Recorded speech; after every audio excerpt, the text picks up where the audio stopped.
How do you learn who you really are? It's not found in books. It's found on the battlefield. All right, what's up, Warriors? Welcome back, Battlefield of the Mind. All right, I'm here with Coach Justin Kavanaugh, Olympic coach, author of the book Man Up.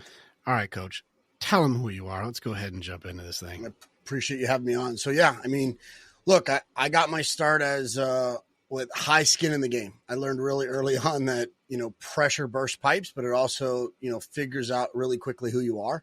So I've been an Olympic coach for 6 Olympic cycles, 22 years working in pro sports at the NFL level.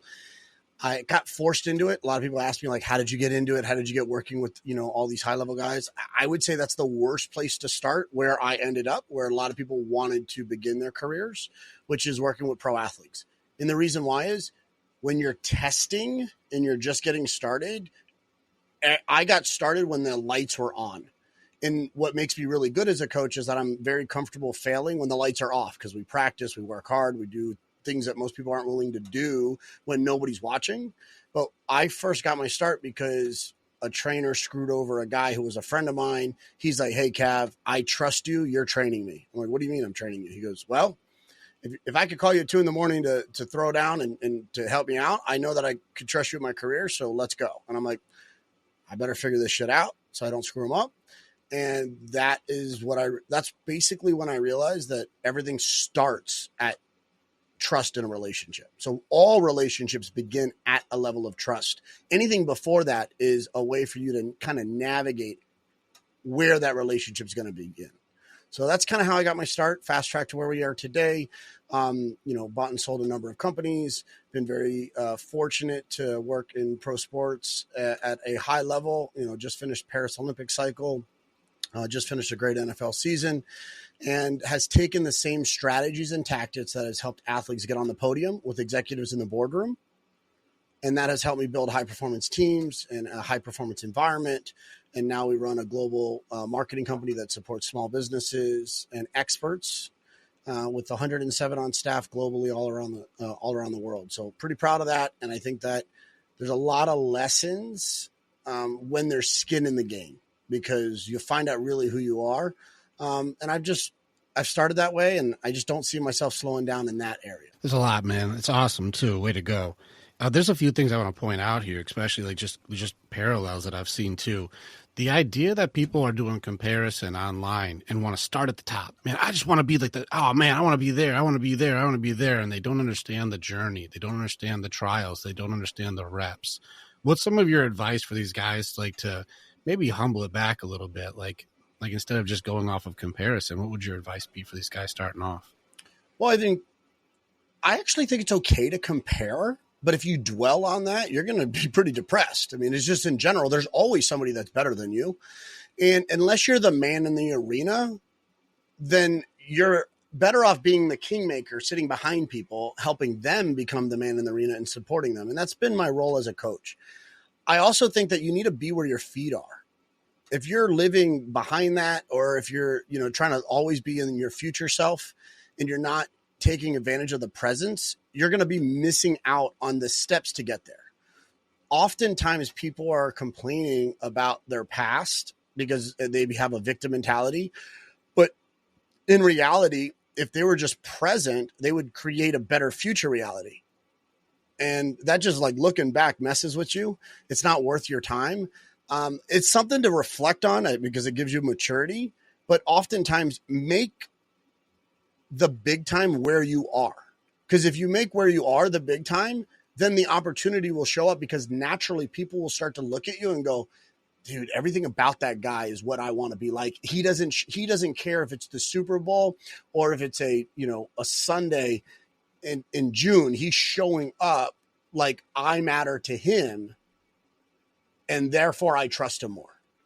So I kind of, like, the comparison part, I think it's good from an early stage motivation, but if you're always looking at that, you're forgetting on the opportunity that you have right in front of you. Most people bitch, moan, and complain about opportunities, but there's no such thing as a good or a bad opportunity. It's just the preparation for that opportunity. Like, shit will come at you if you're ready. And if you're not ready, you'll just be like, oh, that was a bad opportunity. I didn't get a fair look. Like, no, you didn't get a fair look because you weren't ready.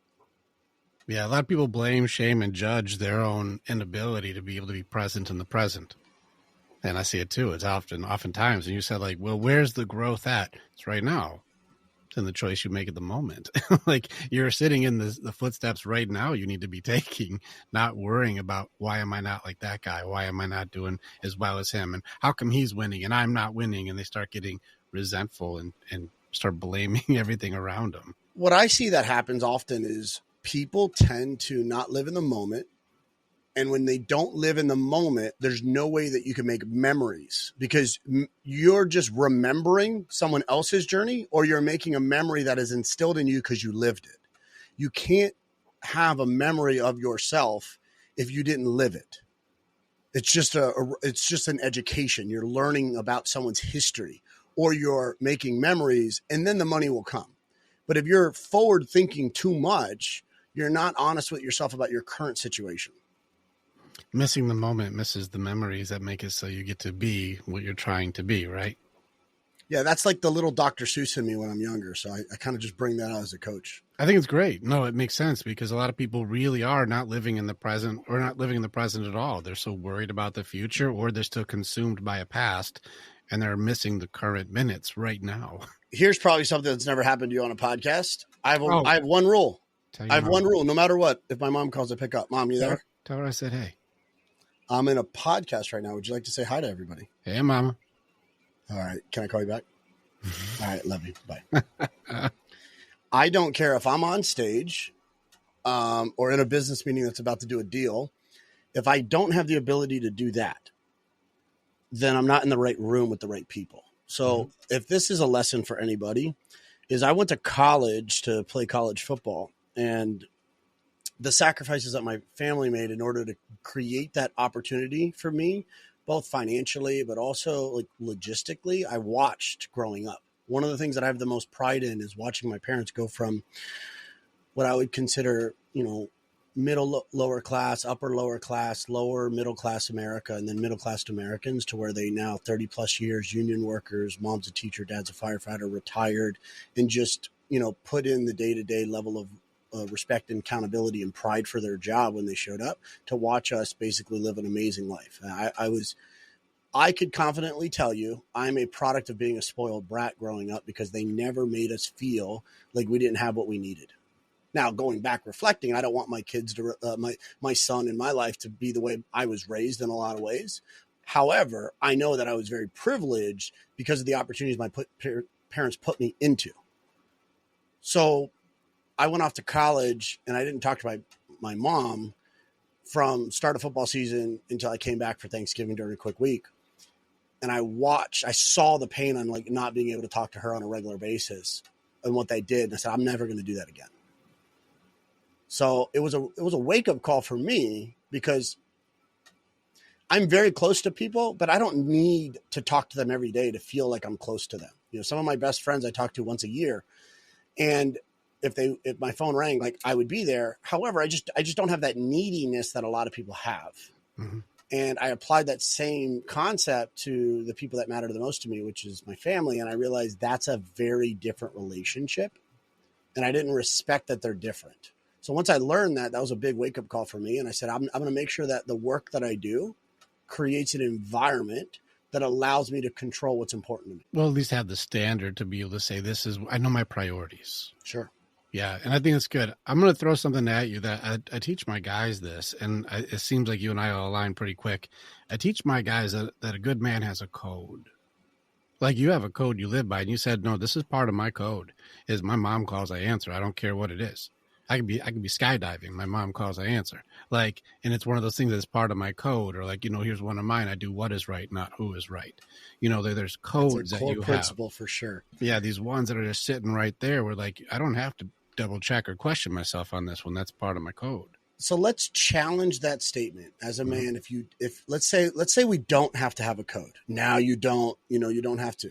If you back up and you think about what culture is what happens, not what you say. As a coach, one of the greatest fundamental truths that I believe in is that whatever I see, I've either coached or I allowed to happen. I don't know which worse, ignorance or negligence. If I watch something I don't like, then it's like I'm accepting it, or I'm proud that that's happening in my world. So everything I see, I've either coached or allowed to happen. So in your life right now, let's just say you say I don't live by a code. I don't think that's a need. I don't think that I should do that, or I don't think I have to do that. That's not a must for me. That's a thing that they do in this group, or that's a thing that other people do. Yeah, you're living by a code, because what I see happen is other people's priorities are being put on your life list, and you're operating in their world, which means you're operating by their code, which means you've lost control. So I like to challenge kind of first principles. And as a man, those that say I don't need to live by a code are saying I'm okay with someone else controlling my code. Stay with us. We'll be right back. Warrior, thank you so much for being a part of the information that we have. And you're part of our story as we are a part of yours. It's very much an honor to be able to connect with each other. If you want to know more, or you want to get started with working with me or working with our warriors so that you can begin your path to authenticity, strength, leadership, and accountability, this is the way. Together, we are way stronger. Now you get to choose. Do you go forward or keep doing what you've always done? If you stay where you're at, hey, click on some of the stuff and follow what it is. We got motivational stuff. We've got podcasts. We've got more things. Just subscribe and do the stuff, and we'll keep you updated. But if you want to start going in, start jumping into what our programs offer and start your journey and being the hero in your own story.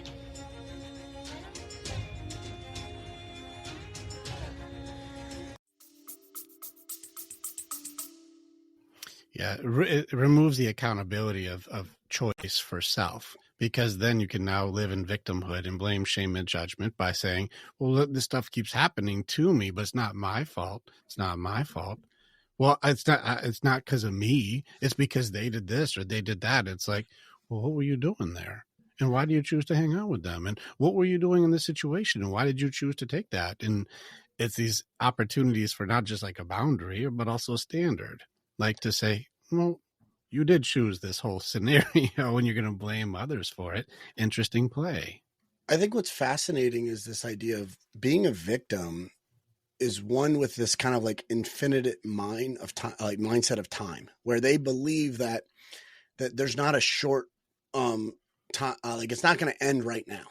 They feel like they could be in this state for a long time, that it's the end of the world mentality, but it's going to go on forever. So if your mindset is like, this is not an opportunity for a reset for growth, and your mindset is like, this is the end of the world, but on the time continuum, it's not a right now, it's a future thing, then it has to be someone else's fault.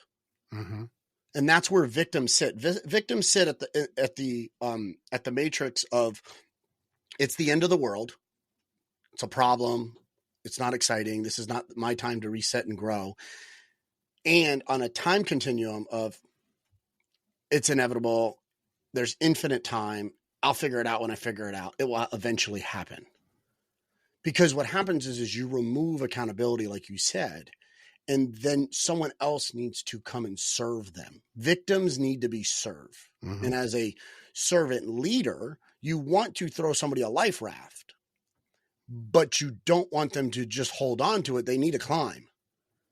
So if you create an enabled environment where people always you're throwing them constant life rafts, well, then at some point, other people are going to throw you a brick and you're going to wonder why you're sinking, because you're just sitting there waiting for help.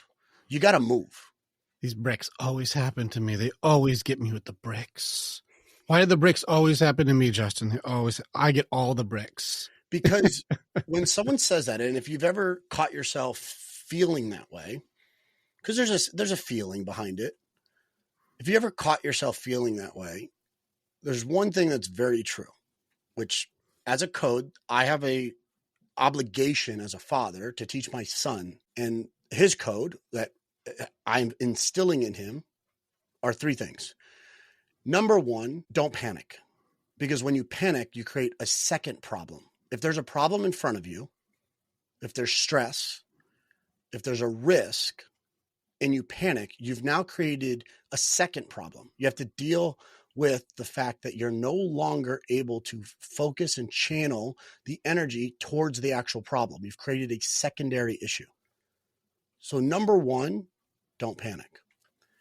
Number two, in your mind, know that there is a way. Because when you create a limiting belief and you say, I can't do this, there is no way out, you've already stopped. And if you're going to quit, then quit tomorrow. Because if you quit right now, you're dead.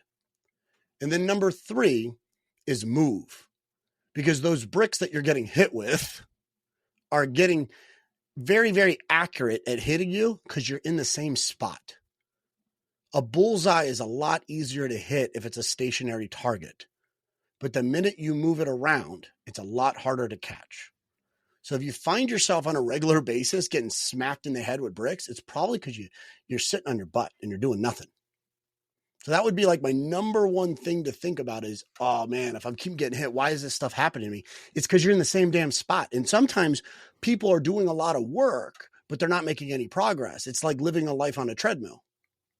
So they do a lot of movement. They expend a lot of energy, but where are they going? So like, I call it driving on a roundabout. Yeah. Like they're like, I've been using gas all day. My right tires are all burning out. I'm so tired, man. I've been driving all day. And I'm like, your GPS is the same, man. You didn't move. You just go in a circle. And I think that as you look at that, you're starting to recalibrate your life. And where are you trying to go? You got to have a goal. That's a tough question for people, man, especially guys. You want to know what the hardest questions for the men are? What do you want? I think there's two questions that I've always asked athletes when I was younger as a coach. I don't tend to ask them anymore because they filtered out before they even came to me today. When I was younger, there was always these two questions. And now later in my career, I don't even have to ask them because it's there, it's present, it's seen. And they were, how bad do you want it? You tell me where you want to go. That's the first order of an athlete is they need to have their own goal. We should not be providing one for them. Mm-hmm. So they have to come to the table with a goal and an outcome that they want to achieve. And I say, cool. How bad do you want it? Because they need to decide the stakes. And then the second question is, do you have what it takes? Because if you answer those two questions as a young athlete, it's inevitable that you'll put in the work. And normally what happens with effort, focused in the right direction, you will make progress. True. So earlier on in my career, those were the two questions that I would propose to an athlete as we got started and in the daily work so that they understood what was happening. Later on in my career, I never had to ask those questions. I get a bit of a reality check that if I have to bring those questions up in my work I do today, I've actually started serving the wrong audience. Go ahead and clarify that because I don't know if people will catch what you just said right there. Like, what do you mean if I said serving the wrong audience? Like, I don't know if people who haven't been in battle would understand what you just said. Yeah, I think that if you serve everyone, you're going to serve no one. It's like I have so many priorities. If everything's a priority, you don't have priorities. So when you think about who you are best at serving, I believe God has given every person a gift.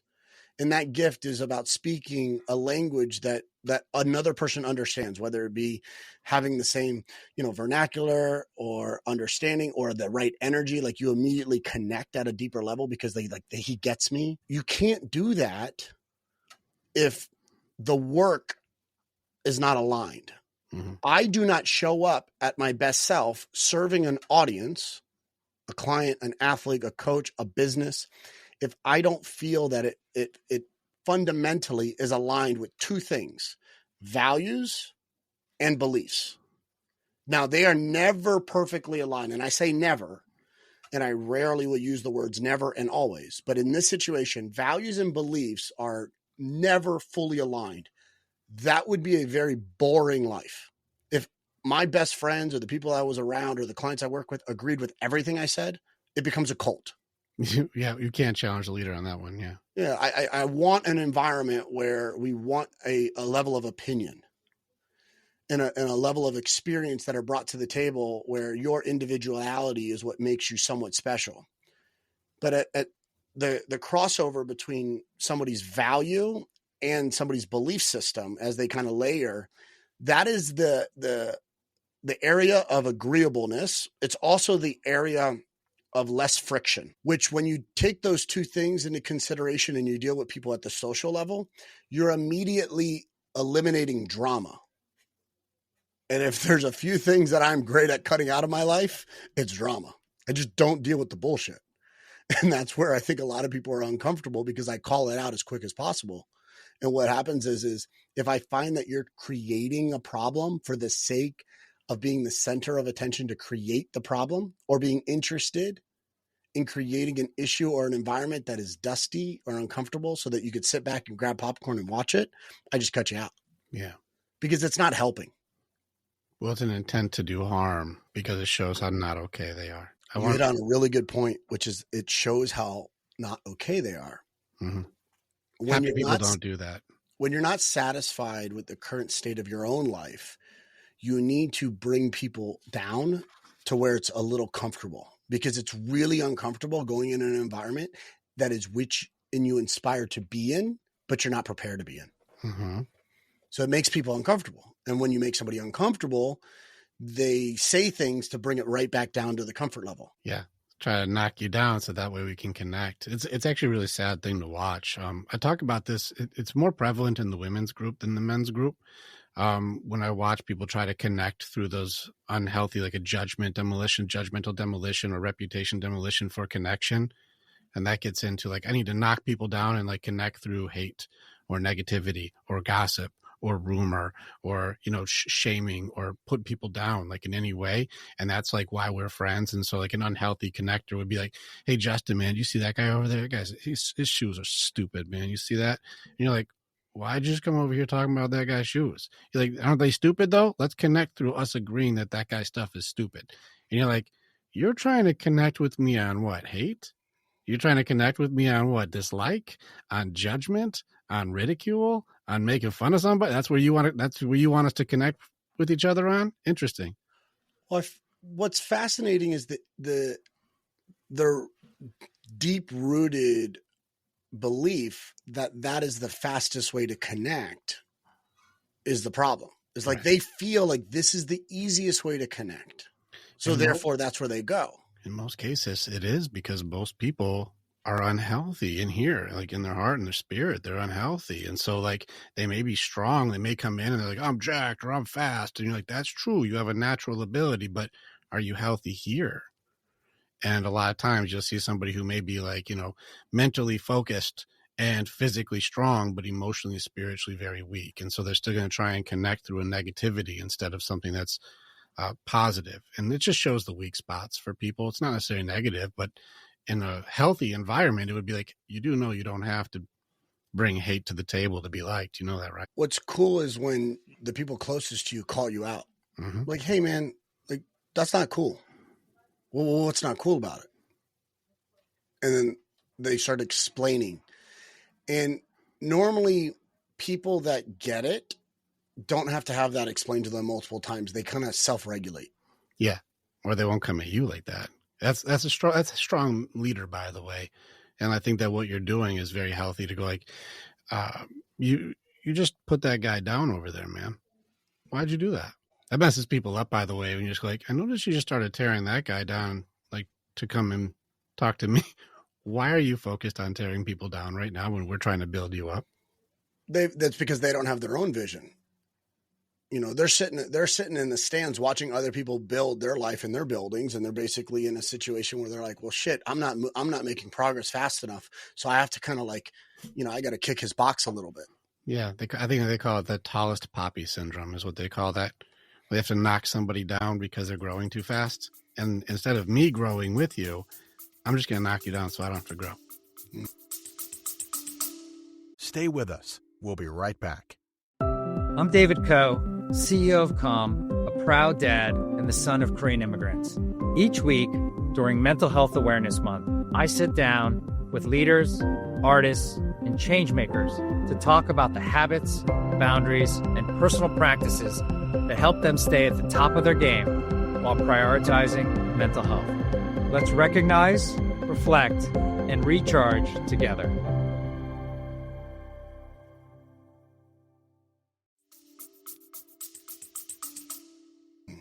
Yeah, I think that it's just a lot of unnecessary work. I mean, that's a lot of that's exhausting. It is Have you ever just exhausting. backed up and be like, what's the purpose behind this?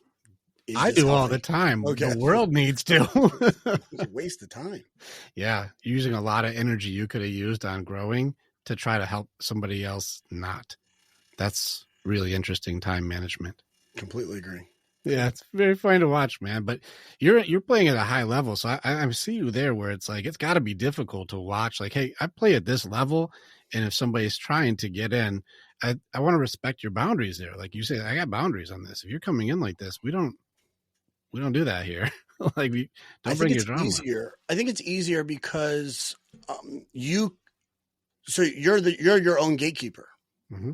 What ends up happening is, as long as you don't have an ego that says that you're going to big time people, you open up opportunities to meet anybody, because you could learn something from everybody in their walk of life. The minute you start to say like, oh, I know everything, you're in trouble. So I like the idea that operating at a high level filters the people that I'm around.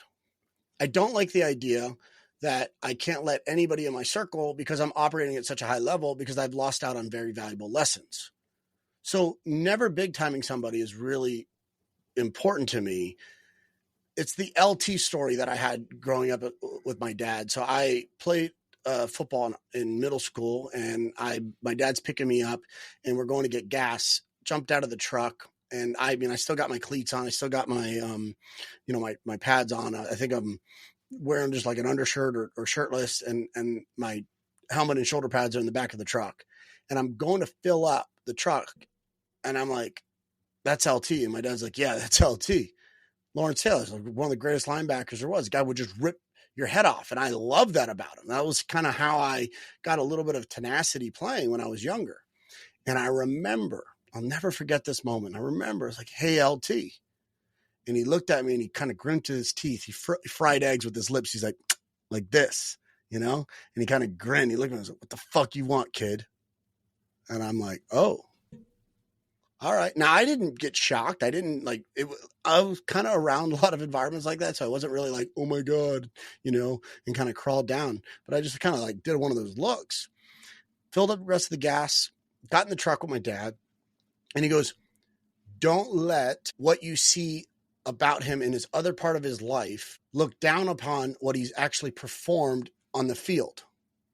And don't let what he's done on the field be the reason why you look up to him in his life.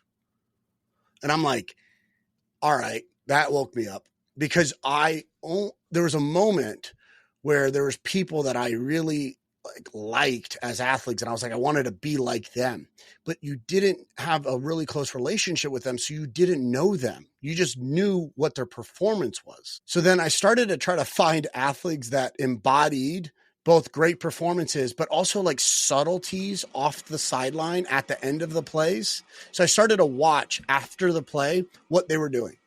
And I was starting to watch kind of the John Wooten approach, which is, who are you kind of like pointing at, high-fiving, dapping up after the pass to shoot that bucket, right? The John Wooten approach of scoring, which is, I'm taking you out if you don't dap up the guy that passed you the ball before you put the rock in the hoop.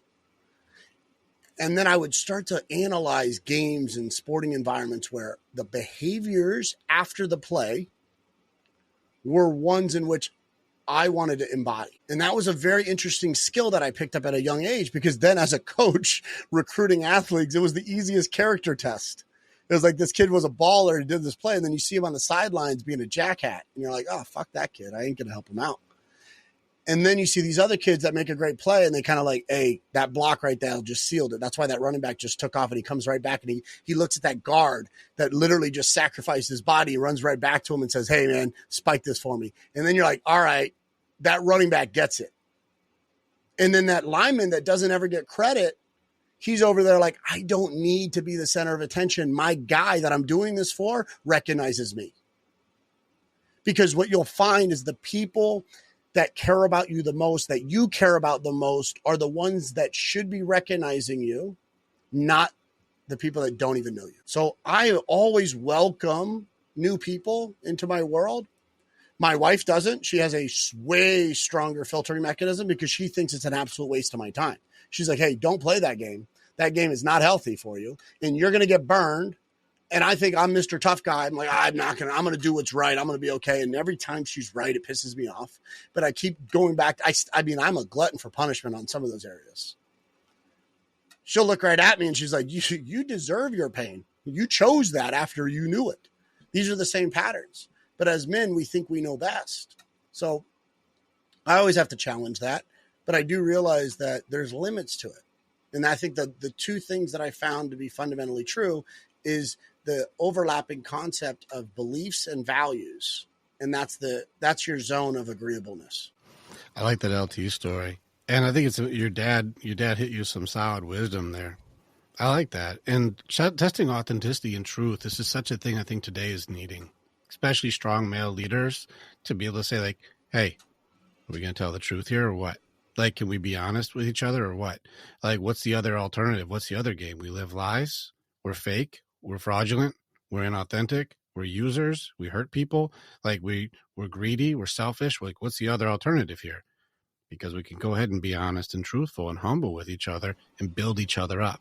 That's the other option. There's something about cultures that build things that they take care of. Mm. So if you look at environments that take care of their environment, it's because they built it. But oftentimes when foreign help comes in to build, it gets beaten up really, really quickly. It gets beaten up quickly because they don't have any emotional attachment of how hard it was and gratitude for the opportunity to build.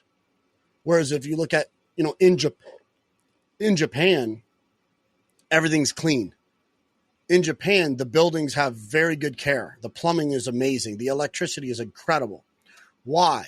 Because they understand that the work that they do is going to house somebody. The work that they do is going to support a goal that someone has inside of that environment.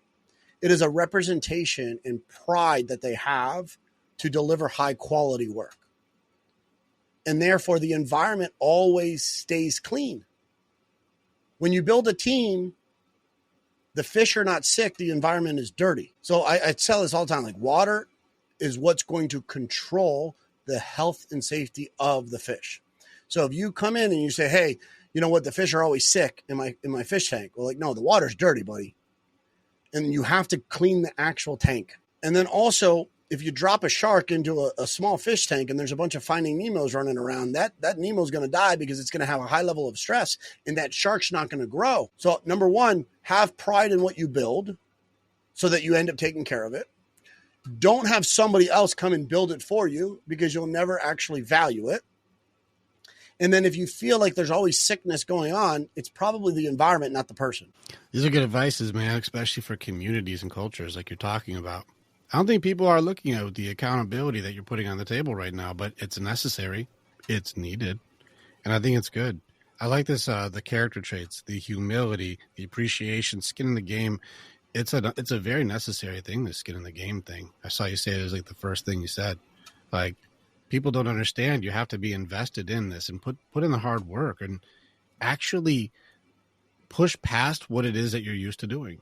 And I think this is like where your expertise is. Like, let's go ahead and find your limits and then expand them. This idea that it's complicated is not true. It's uncomfortable. Mm-hmm. It's not complicated. Simple, yeah, not easy. Yeah. And I think that at that position that people are in, when they become uncomfortable, they have different behaviors. But if you had the same intent going into something that was, hey, I have the intent to go swim, but I don't want to jump in the water. Okay, cool. Before you do something, everyone says, I want to have confidence. I posed this question to a leadership group that I was in a number of months back. And I said to the men, I said, hey guys, everybody has something that God put in you that is unique to you. And that if you took that out, whatever your skill may be, maybe it's a gift, whatever it is, if you took that out of your body and you could sell it, you would be a billionaire. That means that there's something that God put in you that is just so impressive that if other people had it, they would take over the world and they would spend so much money on that one trait. What is it? And that's this idea of like, you're going to go seek in yourself and find what the gift is. And then you're going to take care of the gift and then try to share that with the world. And then you'll become more of a valued man. For me, it's normally the thing that people complain about, but also are impressed with at the same time, which is my confidence. Anyone that spends any level of time with me knows that I'm a very confident person, to the point where it's very annoying.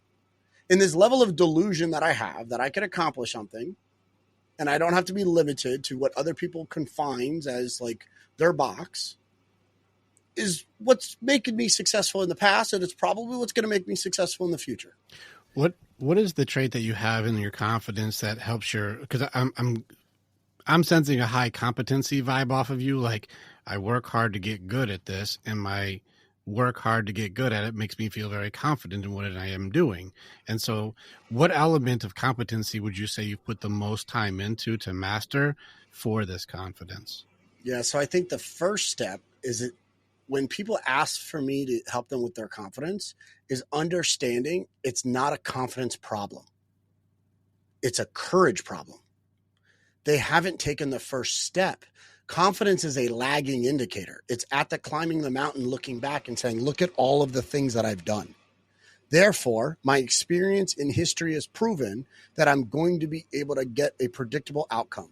Therefore, in the next venture I do, I have more confidence showing up because my historical behaviors have produced an outcome that allows me to feel a sense of pride. Delusion or disconnect of reality is of people that look back and go like, well, I want to be the best. I'm like, you're not even the best in your backyard. So it's this like deep rooted interest in awareness, meaning I have to know what I'm good at and I have to know what I'm weak at.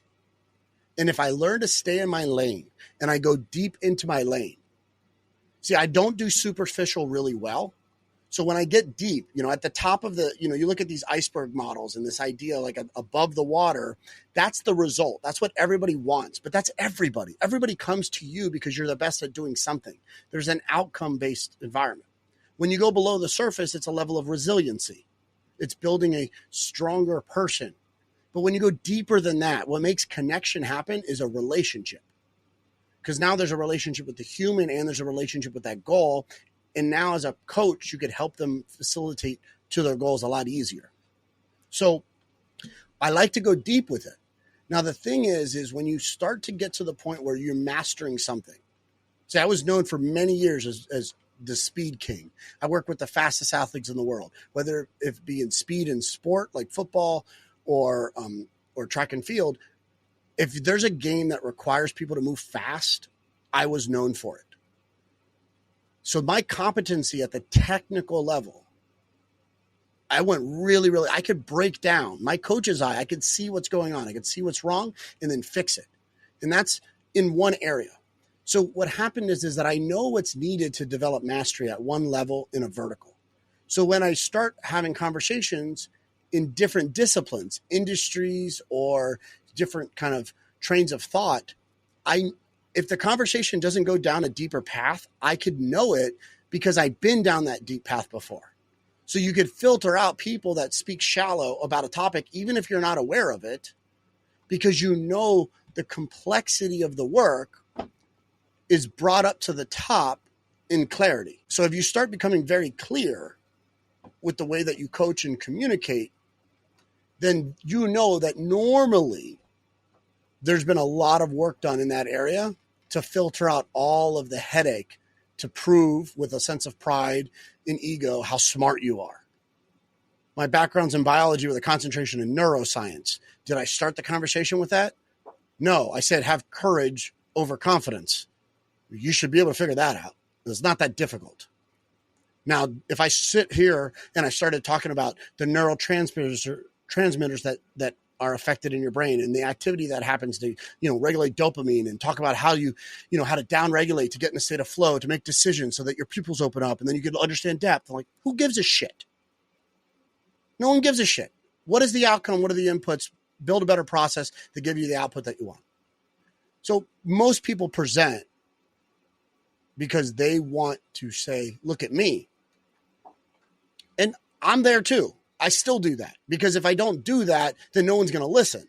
But at some level, I want them to realize like I'm creating a model that you could fit into and you choose where you are in the model. So if you feel that this is the end of the world, but the world's not going to end time-wise, then you're a victim because you're not doing anything about it. You've put yourself in that model. But if you feel that today's the day for you to change, and right now, this situation you're in is a reset for growth and God's timing matters, then you're a fighter. That's where you've put yourself in the model. But if you feel like this is a reset for growth and you don't, it's not a now thing, it's a future thing that I'm going to make the decision today that is going to set me and my family up for the future, then you're a leader. Because now you're starting to think future state, not just present. So I create the model and I let other people put themselves into the model. And how did I do that? I went and sought out somebody that is a master at messaging and a master at taking concepts that are very complicated and demonstrating them through models. So Simon Bowen's literally the best in the world at taking very complex subjects and organizing them where an 8-year-old could figure it out. And he draws shapes and storylines that people choose their own journey. So there's no argument here. If you're arguing with the model or if you're arguing with where you are in the model, you put yourself in that spot. And that's really kind of what shaped my development of communication, because I was at a skill of mastery, but I couldn't express it through clarity. So you seek somebody out that is at that level, and then you start to understand that there's more people than you at that level, just in a different area. And it cuts through all the crap.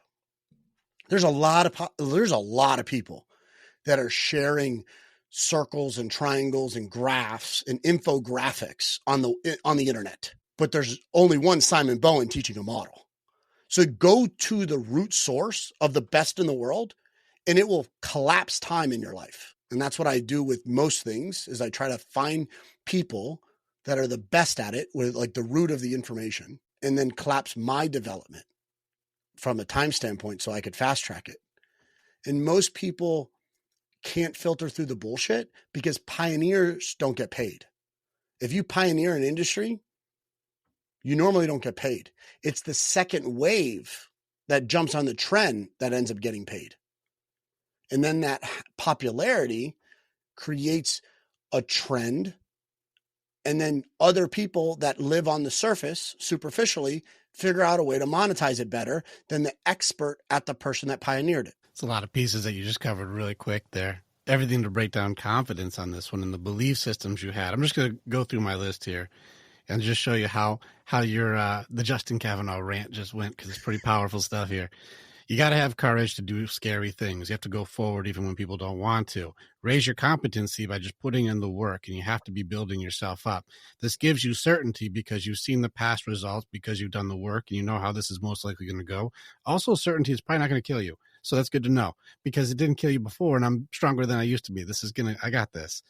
You build connections with people on a deep level, because it's not about the surface or the results. It's about the connections with each other, which most people don't do. You have to have humility in what it is that you're doing. And you keep talking about this, like, make sure that you're not trying to have your ego be your amigo, and you're trying to make sure that you're doing things to build others up. The character and authenticity in this and truth is very important for you to say, I've actually done the work. So you're pulling people up instead of pushing them to something you don't know, which gives you clarity. This helps you to build up self and makes it so you can also guide people in a simplicity is genius approach by grabbing mentors to help you pioneer and challenge the limits of what you've got for the gift that God gave you. Would you like to write my next book? Yeah. I got 5 going right now, but if you want, I'm in with you. That's incredible. I appreciate the genius in being able to articulate that, and not just the speed, which is amazing, but also hearing it back challenges me. And I have to ask myself the same question regularly. Like, am I showing up? Because that's pretty deep. That's pretty hard. Yes. And it can be very exhausting sometimes, but you got to ask yourself, like, what are you meant to do? What do you mean by that? If you're really showing up can be exhausting. I just don't want to misunderstand what you mean. Sure. I think that this idea that you always have to be on is a very important thing. What does that mean? Because I really don't know what that term means. Yeah, sure. I present something. I think that one of the best ways to evaluate a good presentation is what questions are people asking during the presentation, because you could start to filter them of what's landing.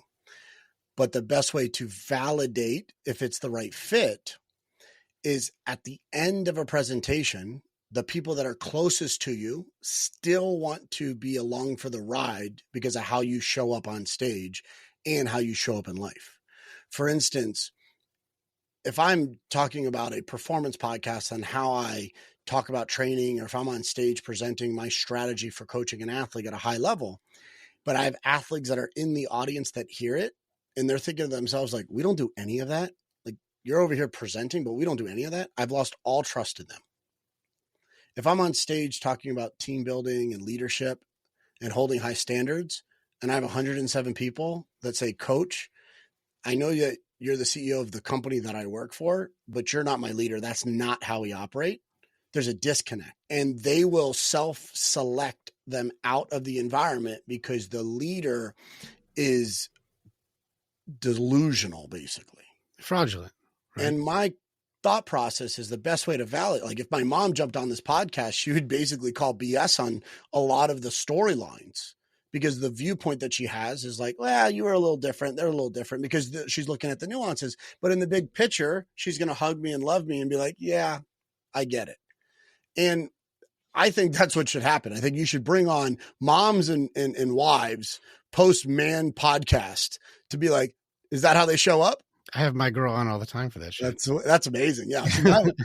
If I get asked, like, what's your morning routine? And I joke around all the time just for the snippet, which is, I wake up and, I don't have an alarm clock, and I have this lamp. I have this salt lamp that slowly rises and wakes me up. And I have essential oils that diffuse, and that the smell just starts my day. And then I do my sun salutations and I feel good. I get my lemon water, start my day. Like, no, that's not what happens. I go to bed at 3 to 4 in the morning because I work super late, and my 8-year-old jumps on my bed and says, Daddy, get up, I need breakfast. And my wife's like, hey, I'm ready for work. I just want to make sure that you're good. And I'm in a cranky mood. That's my normal state. And anyone says that I'm a perfect person in the morning, and that if you don't jump out of bed with your feet on the floor, ready to attack the day, that you're a loser. Well, I've accomplished a lot of shit, not ready to attack the day, because I'm not in a good mood in the morning. And I'll never forget it. My son was 5. It's one of those moments that you just you'll never forget. Sitting down at breakfast, and I'm like, I'm beat. I'm in a bad mood. I'm just cranky. It's morning, right? 7 o'clock in the morning. He's having breakfast with his 5-year-old mood, which is amazing. Mm-hmm. Blessing of our life. And I go, I'm sorry, guys. I know you don't like me in the morning. I know. And my son at 5 years old, 3 years ago, looks me dead in the eyes and says, Daddy, you don't even like yourself in the morning. And I'm like, you got me. It's like, you just got me. And it's the funniest thing, but it's so true. I'm in a bad mood in the morning. So I think that there's a level of honesty that you have to have, that you're pretty impressive in certain parts of your life. But if you pull the curtain back, there's areas that other people need to support you. And there are also areas where other people need to protect you. So you're not going to actually show that to the world, because that's not your best version either. And that's what I have. I have a character evaluator every day when I walk in the door of my house, which is my wife. And that's good for you. I think it's interesting, the idea of being on, like you said, how I show up, or you got to wake up and attack the day, or the lack of authenticity. Just say I'm not a morning person. I don't see the issue with it. And I think the element of dancing around a judgment is a very interesting thought to begin with.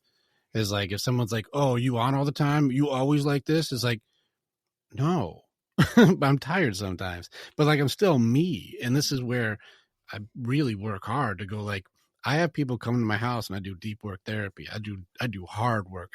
You give me the cases people gave up on. Those are the ones they send to me. And they leave different. but they see my family. They see how I operate. They see who I am, and they see how I really, from morning to evening. It's like, well, I don't have to be on. I worked really hard to really be that. I'm not playing a character. I don't need to be on or have a role or attack the day any different than authenticity. Like, I really do it. And so that's where I was curious on what do you mean by like be on? Is like, do I have to put on a different outfit, or do I have to wear a different mask, or do I have to have a different energy than normal? Like, what's that mean? Yeah, when you put on a different mask or you change your persona and you show up a differently because you think that's what the environment needs, it's you posturing. Mm-hmm. So oftentimes I'm with an Olympic athlete right now that we're in training session, and they did not show up really well, in my opinion. I don't think that they're fully emotionally or mentally prepared. And we've had a great relationship for years, and they flew from halfway around the world to spend a month with me to really break some stuff down. And the particular person is being coached by also one of the best coaches in the world. And I have an incredible relationship, and we're just changing an environment to, really work on things. However, this person I've had a great relationship with for years, and they're confusing my feedback for me being disappointed in them. It's like, no. I'm showing up the way you need me as a coach right now. You just don't like it because it's a reflection of how prepared you are for this environment that you're in.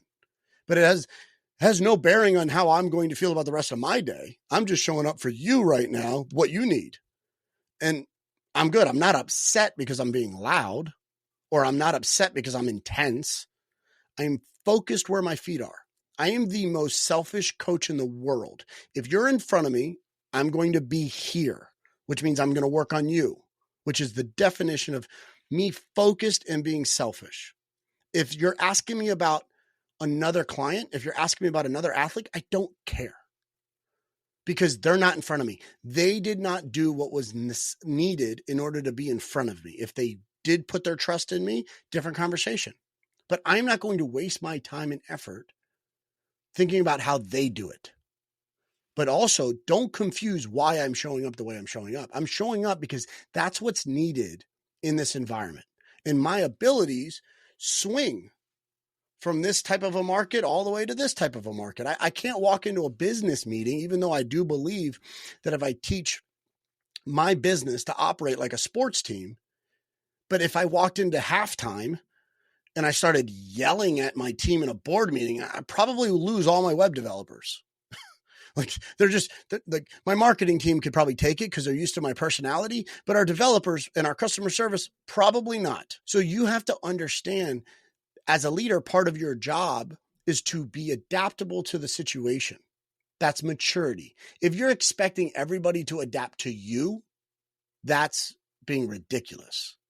You need to adapt to them, but your job is to adapt to the environment and create a space for them to meet you where you want them to go.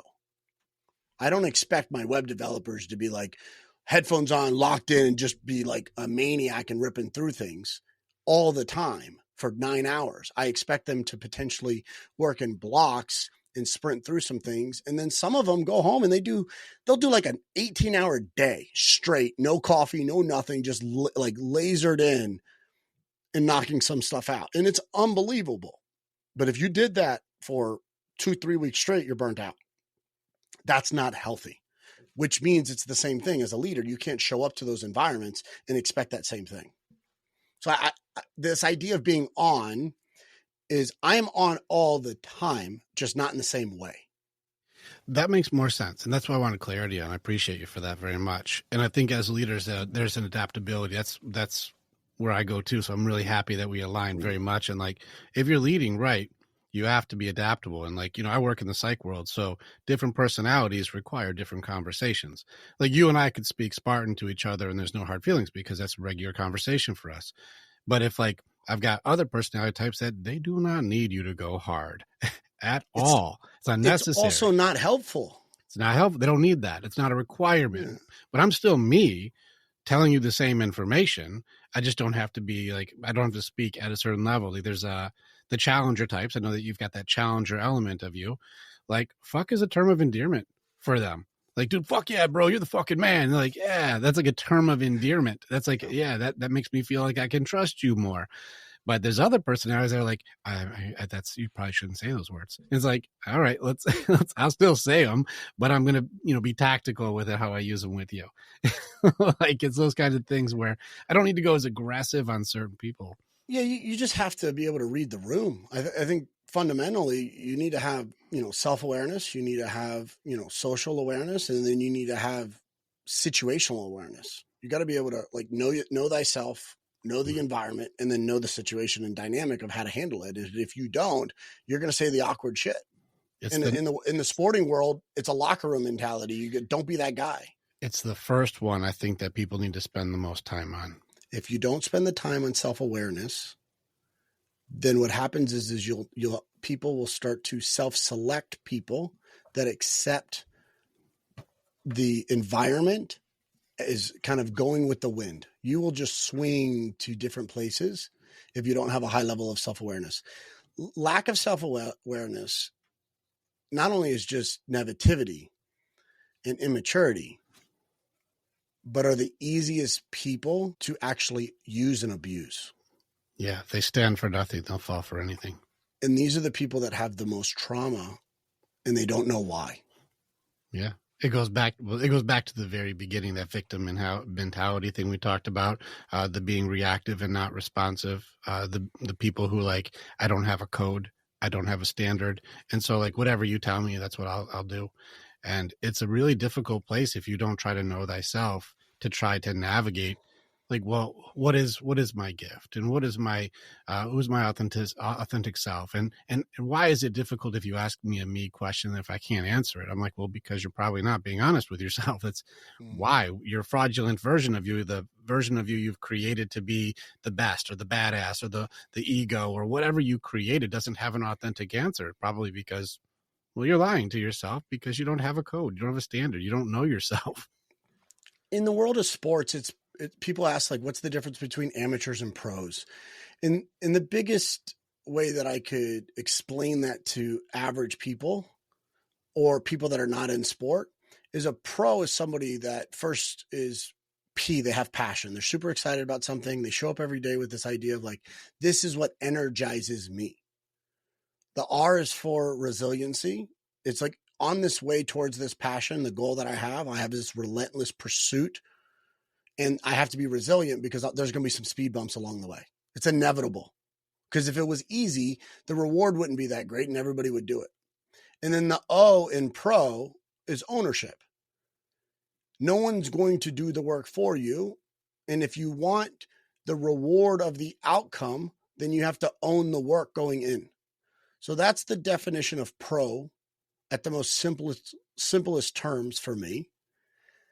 And when you start approaching that in other parts of your life, you'll be like, okay, cool. What if, let's say people don't know what they want. They're like, all right, cool. What gives me passion? What am I excited about?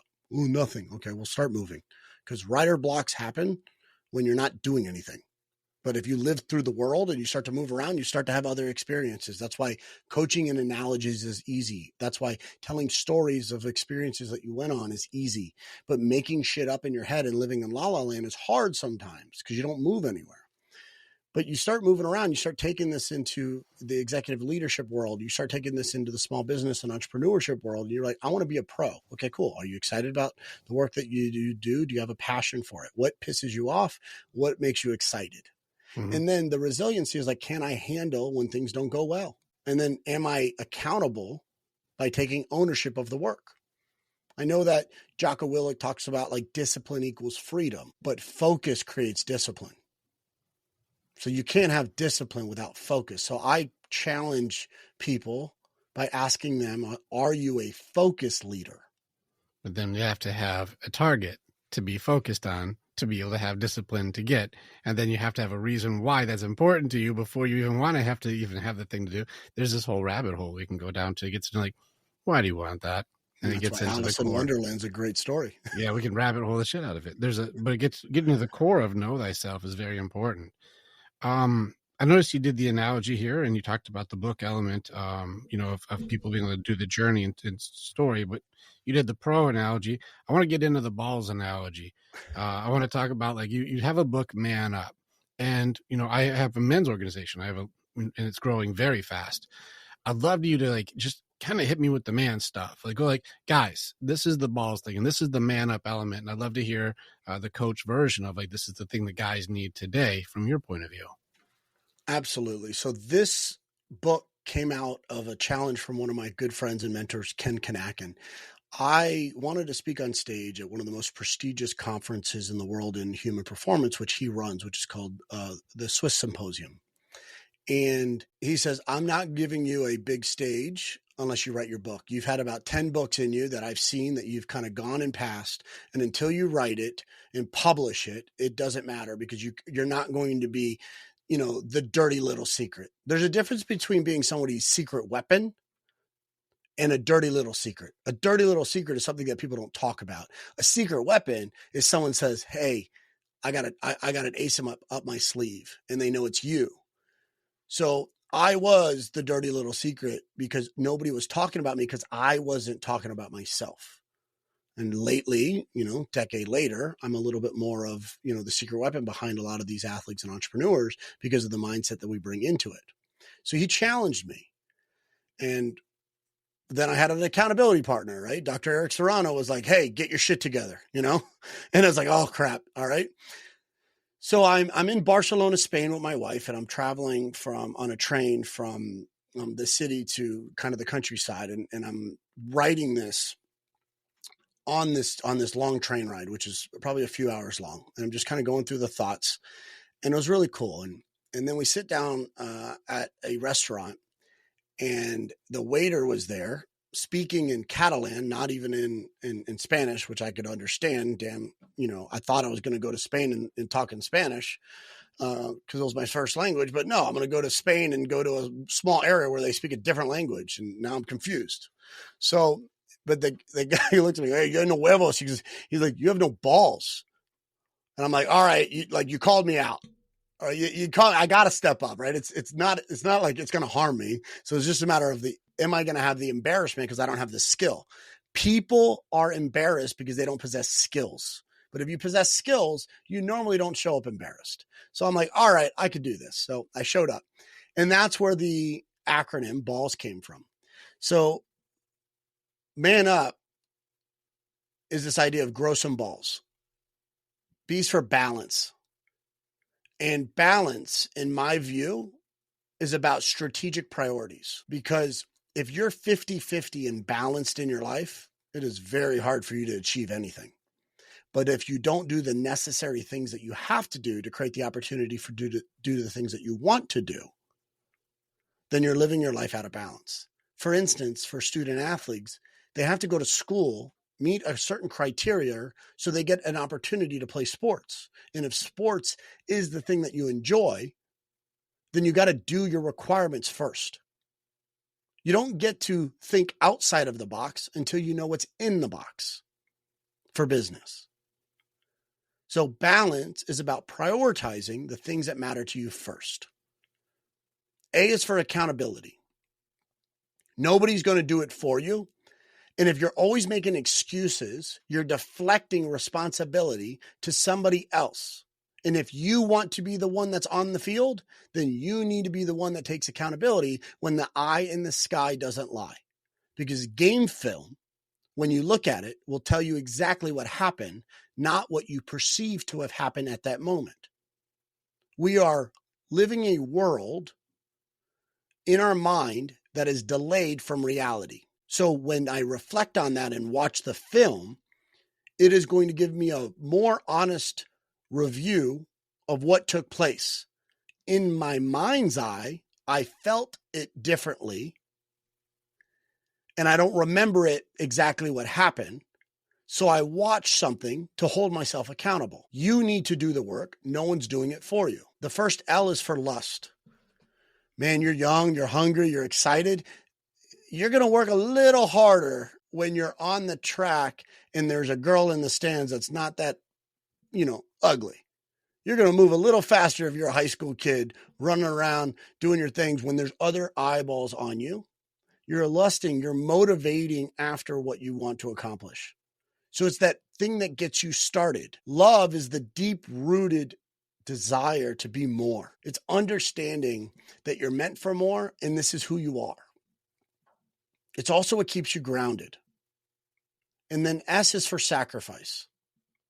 And as a man, you have to have your priorities in order, and you have to understand that the sacrifice that you're making for the thing that you want to accomplish is the opportunity that it's going to take for you to be great. And if you're not willing to give up something to achieve something, then that is on you. You got to have some coins in your pocket to say, hey, I'm willing to pay the debt daily and commit to something that's more important than this exciting feeling I have that is very short-lived. So that is what Man Up was about. It was about balance, accountability, lust, love, and sacrifice, the 5 areas that athletes need to achieve to have success. And I wrote it after a decade plus of working with athletes that are not happy with the current state that they're in. So it was a come to Jesus meeting. And if that resonates for you as a man, but it changes the life of a 14 to 18-year-old, then that might be where you are mentally right now. Put it that way. Because this book was written to middle school and high school kids. And if it connected with you, then you may be just living in that same state emotionally, physically, and mentally. I'm glad you said that. I'm glad, because I was like, the target audience of this has got to be young. It is. Because real balance goes beyond just the priority element. It goes into mind, heart, body, and spirit. So there's all 4 elements have to be balanced out for true balance. Otherwise, there's an equilibrium you're trying to go into for health, wealth, love, happiness, and leadership that gets pushed all over the place. And so that's a really tricky one. That's a more mature station. But if you're like, can you just get your first priorities right? Can you at least balance out just like work and in school? Can you get your basics correct here? And I was like, okay, fair enough. And the thing that you just mentioned is rooted in deep wisdom.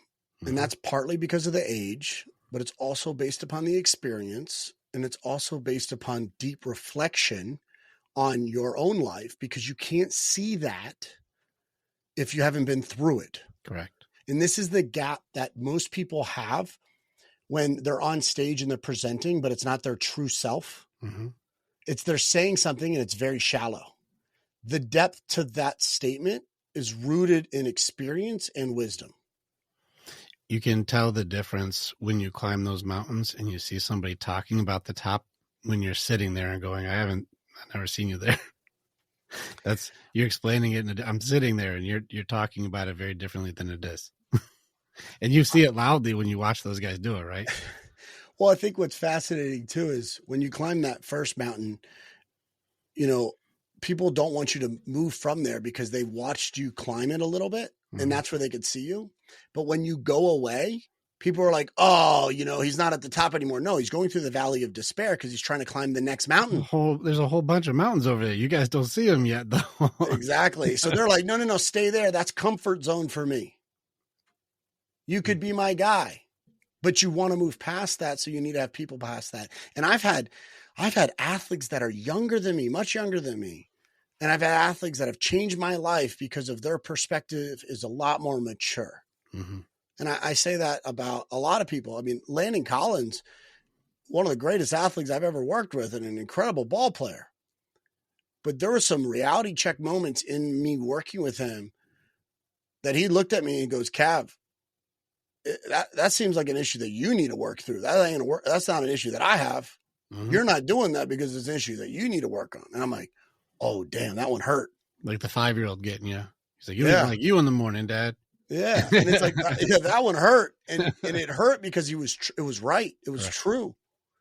And then you start to look back and go, okay, this guy, not only is he trusting with me with his journey, but he's helping me with my next journey.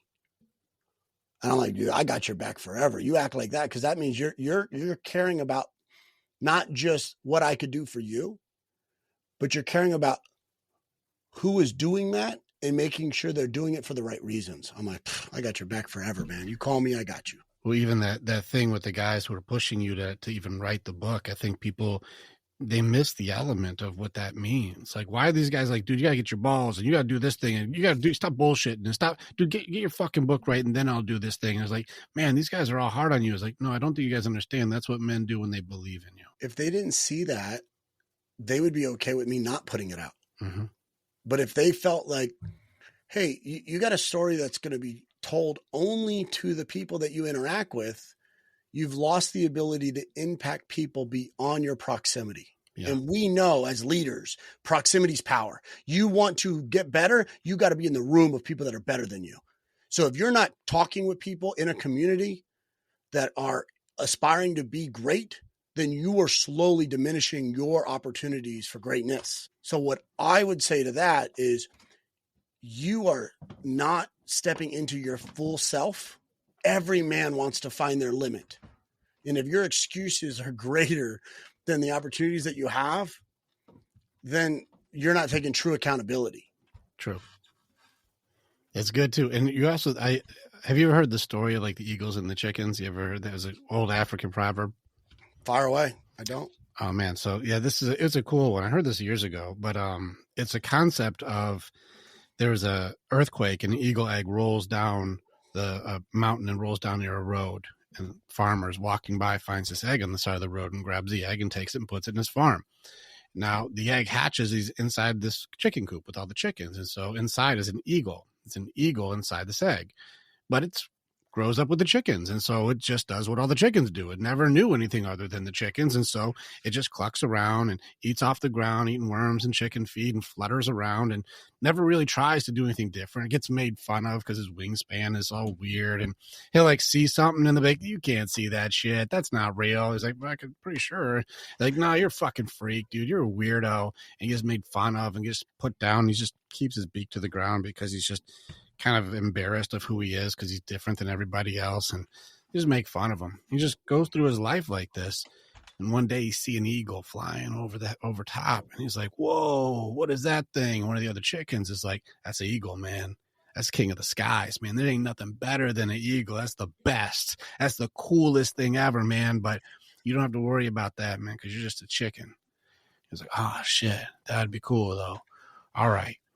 And so that eagle will just cluck like a chicken and act like a chicken and live his life like a chicken, never trying to fly, never trying to take risks, never going for the vision or the dream that he saw that everybody else didn't believe in because he believes he's really just a chicken.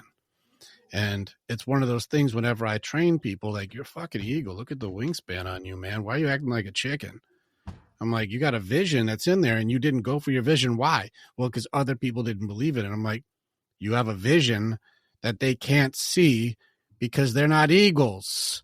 And so when you start hanging out with other eagles, I say, hey, Justin Kavanaugh and I we hung out this weekend. We flew over mountains. We caught fish in the lake. We ate in the tops of these pine trees. We talked about the dent in the universe we're going to leave when we change the world. And they're like, no, you didn't. That's impossible. You can't fly over them. That's impossible. Chickens can't do that. And when you start speaking eagle to chicken, they think you're crazy. They think you're nuts, and they try and tell you you're not. That's not possible. It's impossible. You can't do that. But when eagles hang out with eagles, I want you to go higher. There's so much room in the sky. I'm like, dude, you don't make me look bad when you fly higher. I'm proud of you because there's plenty of fucking sky here. You're not slowing me down. You're not making it so I'm doing worse because you did better. I'm excited. I'll give you some wind to make you go higher, dude. Yes, my dude, you got this. It doesn't slow down my dream. It doesn't take away my vision. It doesn't knock me off of my game. No, you succeeding and hanging out with other people with a belief in each other, support each other, build each other up. In the sky, it doesn't mess me up that you do better. It doesn't slow me down. But on the ground, in the pecking order, they're trying to fight over the chicken coop, trying to fight over the square footage, trying to fight over the small little spaces and who's going to be assistant manager. Like, you're trying to fight over these scraps on the ground. And I'm like, you guys don't understand. You're built like an eagle. Yet you're acting like a chicken. There's so much room in the sky. We don't even compete up here. We just build each other up. And you can see which people you hang out with because you got people who are like Why aren't you trying to fly, you big-winged supervision motherfucker? Why are you not building your book? Why are you not putting your shit together? You want to be there? Start flying, dude. What are you doing? And that's what good brothers do. And that's what good, strong men do, is they go, I believe in you. Why aren't you joining me? That's powerful. It's a cool storyline that has so much stories inside of the main point. I mean, this idea that, number one, there's enough space in the sky, right? It's not crowded up here. Yeah, because not everyone's meant to be up here. Most aren't even trying. And the other thing too is, if you have an ego that's above you and you're an ego at, like, say, mid-tier flying, he could communicate down to you and be like, hey, there's some salmon down there. I don't need to do the work of flying all the way up and seeing what he sees. He could just tell me, and then I could go dive right into where I could go get some meat. And that is really valuable. But you imagine if maybe a mentor, a coach was sitting way above you and he's telling you, hey, there's some fish down there, but you never took a chance to go down and did it. And it's like, well, I got to go all the way down to your level to show you where it is. So even if you are flying high and you're in a group like, that has created a code for you to live by, you got to ask yourself, are you still doing the work? That's one thing that people can't do is AI, building teams. You can't delegate and outsource your own work. And that starts with doing deep work on yourself within, and allows for you to also be able to express what really matters to you to everyone else. Mm-hmm. There's a lot of people that do not like me because they want to talk about credentials, and I want to talk about competency. Well, what are credentials in a day where you could go on ChatGPT, press a button, and get better information than anyone's degree is? Yeah. That's why I say, I'm like, that's really great that you got all these pieces of paper. How many lives did you save? How many people have you helped? How many people did you pull out of hell? How many people have you built up? How many people are doing well because of you? I want your competency. I don't want to know about what your paperwork is. Yeah, I mean, for a long time, I feel the same way. A good friend of mine, Nick Tintle, who is arguably one of the best lacrosse players of all time, would regularly joke around, but he'll send me pictures of his diploma. We went to the same school. He'd send me pictures of the diploma and be like, hey, while you were sipping coffee, because that's how long my career was, I got my degree. And he goes, yeah, well, we always have a great banter back and forth of challenging ourselves. But part of that joke is this idea that he did the thing that my parents still want me to get a real job, but they know deep down this is what I'm meant to do.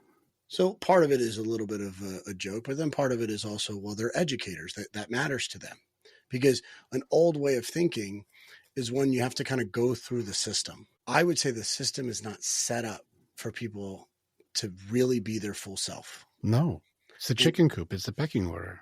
And that's where I would challenge most everybody's belief in themselves, is this idea that, do you even know what that means? To have a degree just shows me that you have the discipline to be a student, not the discipline to transform lives. The pioneer thing you said. Yeah, pioneers don't get paid. This is what's funny if you think about what you're saying. Here's what's funny about this is people go to school to research and learn about the people who had the courage to challenge the old research, to go further and break the rules and push the limits and break the boundaries and go further and dedicate their life to one side, mind or heart or body or spirit. And they push their entire dedicated life to breaking what is known, to go further.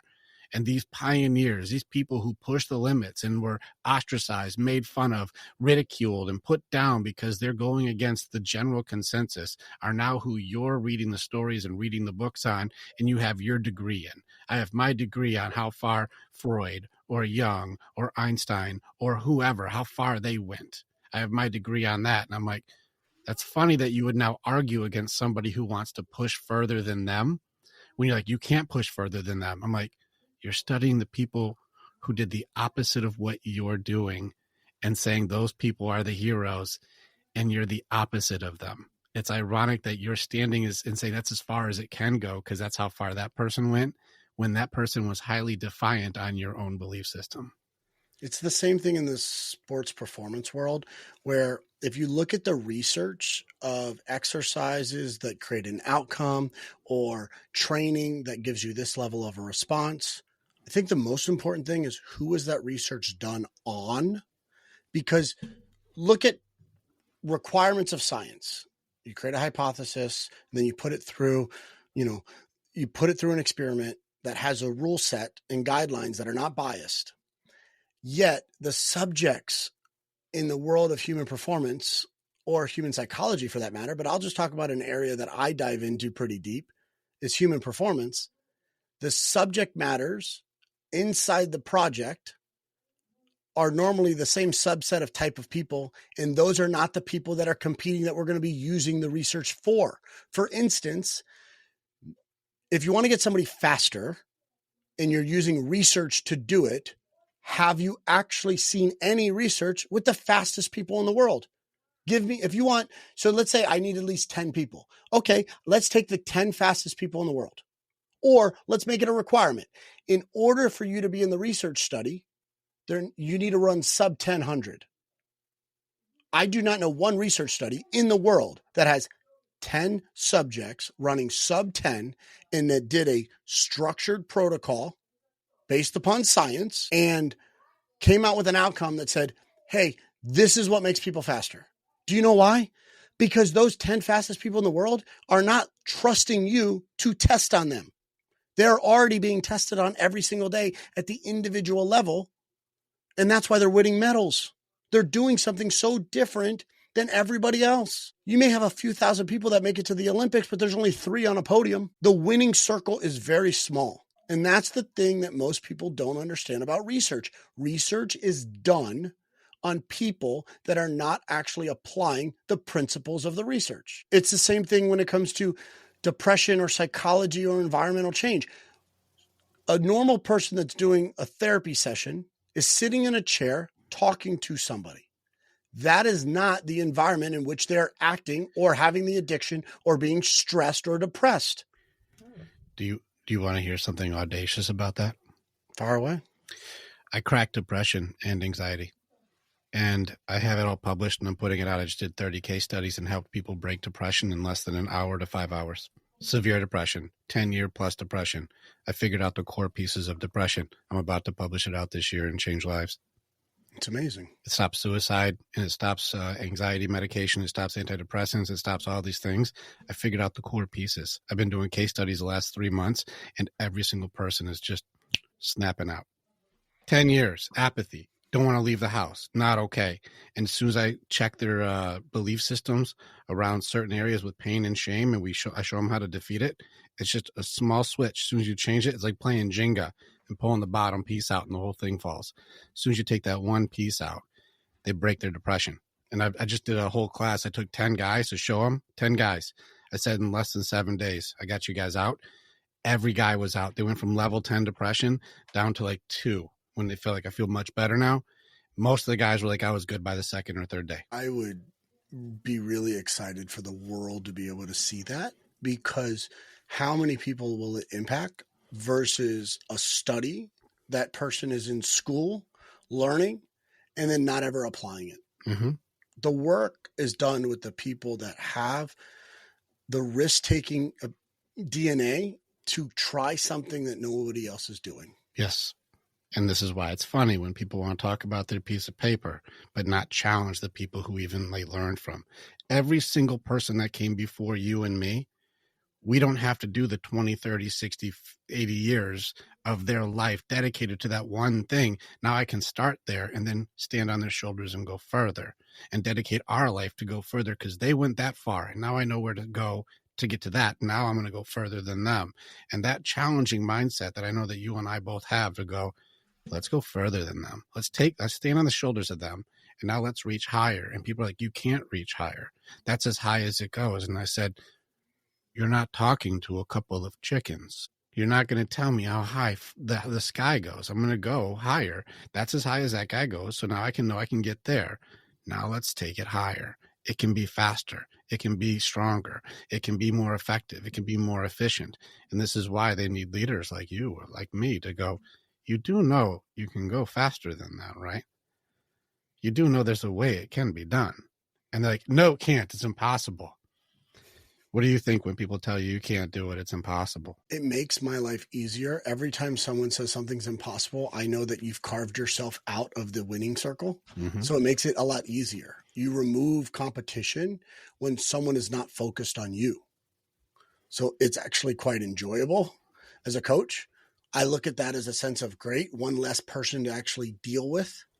But also I look at that and go, man, and you have a cohort of athletes or business owners that you're leading. Yeah. And your limiting belief is permeating to another environment. I don't know. I don't know if I want to be around you. And that's what's difficult. Yeah, it's very difficult. Is I watch a whole bunch of people follow others that are not nearly as good as other people. And I will be like, what do you like? How could you even go into that environment? Don't you know that there's something better? They don't. That's why. The only reason they don't is because they don't know that. I look at businesses. I mean, we help small businesses build their brand, right? And we have a whole concept that around marketing that helps you be loud and proud about what you do. But there's a little bit of an interview process to find out. It's like, hey, are you really good at what you do? Because I could make you very successful by way of making you popular, not make you popular because you're successful. That's what marketing could do. Marketing could actually over-index awareness even though you haven't earned it. So I know I have the power to do that through mechanisms of business.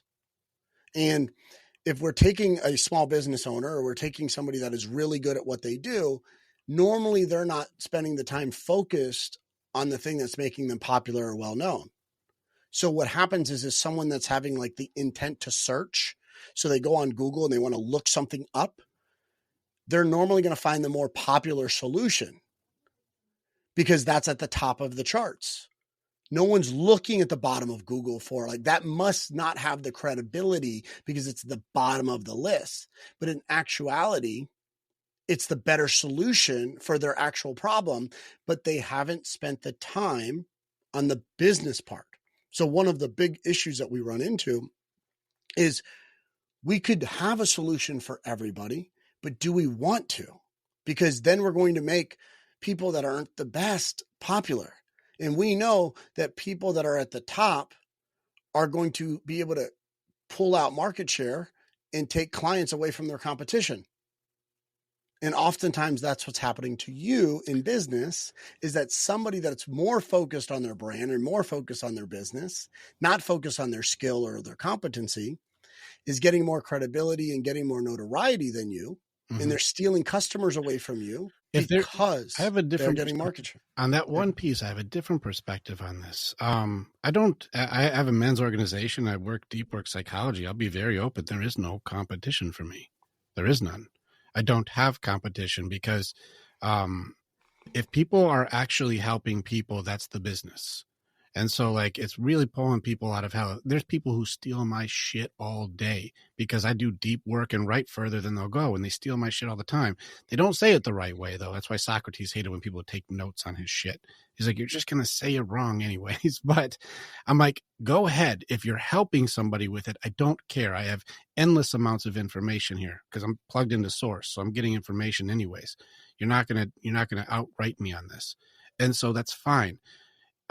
When it comes to what's out there, there's a lot of bad actors. Like you said, people who put limiting beliefs or they make it about them. Those aren't competition. They're not taking anything away. They're just going to be leading people the right direction soon. Yeah. The issue is if, let's say, individual A doesn't find you, but finds an alternative solution, they're going to be in pain longer because you could bring them through that pain quicker. So your competition is not the actual competitor. Your competition is the awareness of you. Correct. That's what that looks like. Correct. I agree with you there. Yes. And that's where I'm like, that's not competition. That's fucked up ass marketing. That's what it is. Right. But we have to own, we have to own that is the game we play. That's there. And like, this is where I actually really struggle with this part, not because I don't get the exposure, but because I don't like that part of the game, the social media part. I have plenty of exposure. I have more exposure than I wanted.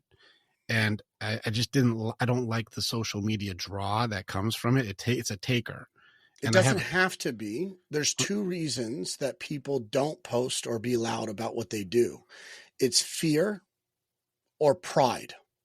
Neither of those. It's actually, mine's highly humbled. It's not a fear or a pride. Google humble.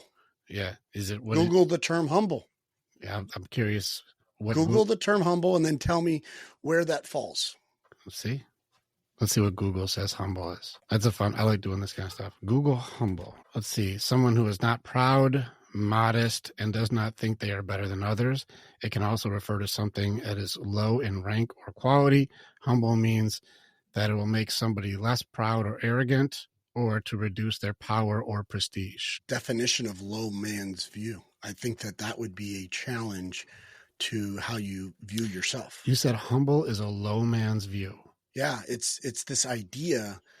Can you be humble without abundance? Can you, like, if I'm strong but humble with it, can a weak or helpless man be humble about his strength? If a man has wealth and has the ability to help more people, is that guy able to be more humble, or is the guy who has no money humble because he has no money?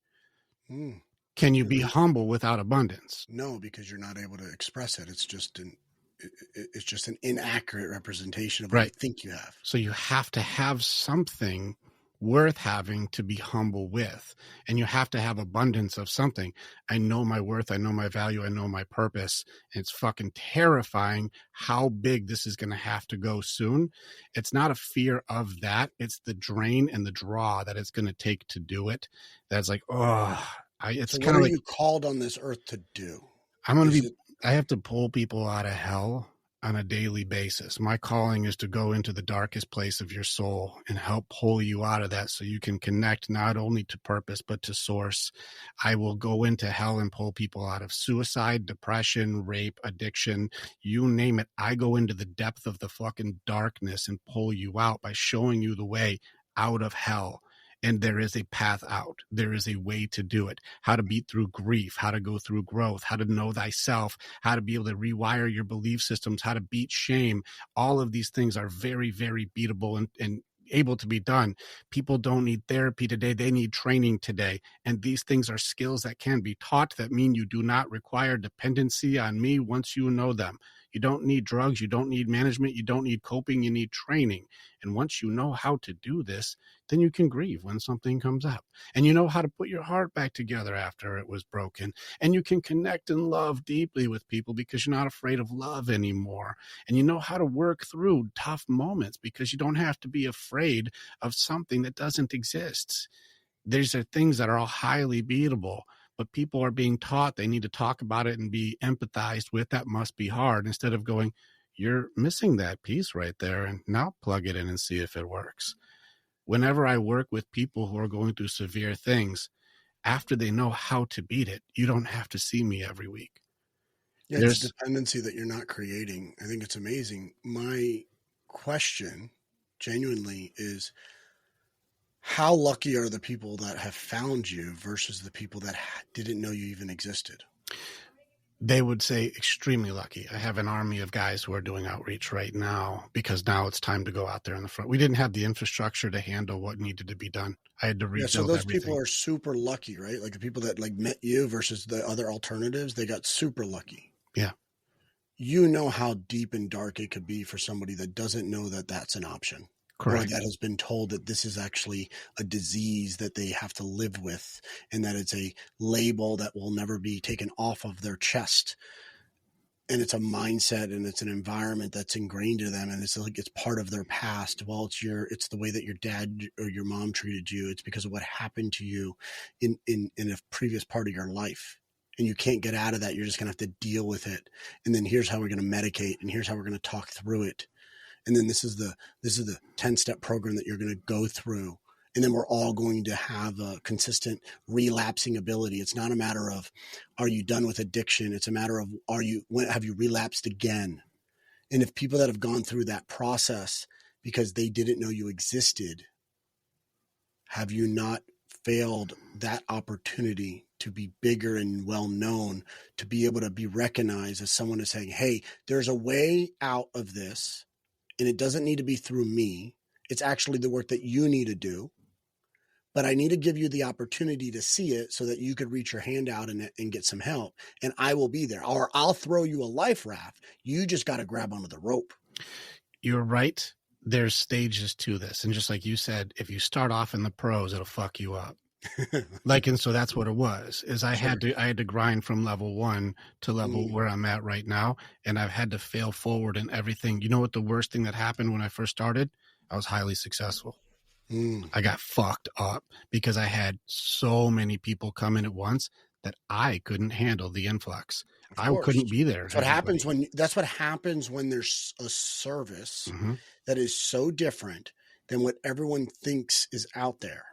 It's actually what happens is you're the creator of your own chaos because you're a product of your own success. I got blasted out of the water for it. I had to build the infrastructure not only for the business, but more importantly, for me. I have to be 100% exactly what I tell you. Yeah, and I have to serve people.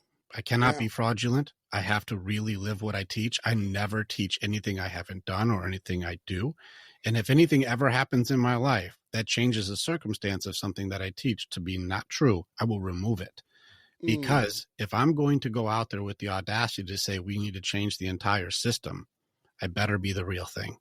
Yeah, I don't know if the experience that you have should be the catalyst for your curriculum. And I need to be able to handle how many people there were. And the infrastructure that I had could only handle a few hundred people a year. And so it wasn't able to handle thousands, which now we are. Yeah, and I hope that you hear what I'm saying regarding You're not wrong. I hear what you're saying. Part. Yeah, the curriculum part, though. I don't want your personal experiences to be the only catalyst for your curriculum because I don't coach anything that I've actually accomplished. I'm not the fastest man in the world, but I've trained them. I'm not, I'm not the best fighter in the world, but I've trained them. I'm not the best football player in the world, but I've trained them. And I know what the mechanics are to go through that to be successful, but I've never done it.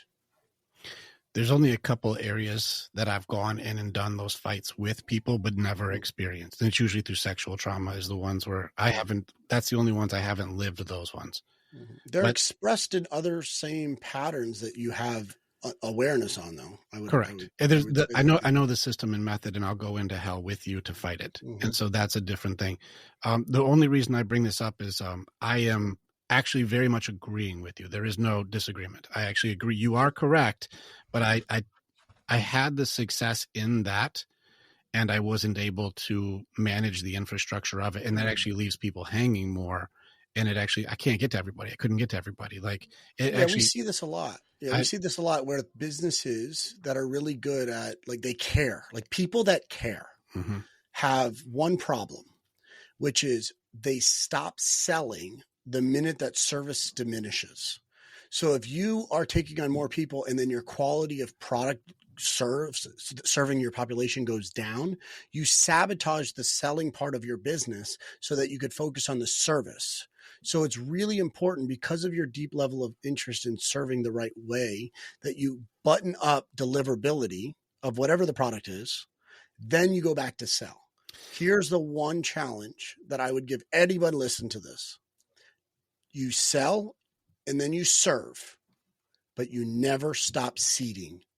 Plant seeds no matter what, even if you don't need to sell to them. That's good. And agreed. That's good. I needed more farmland to plant more seeds. Yeah. That's what I needed.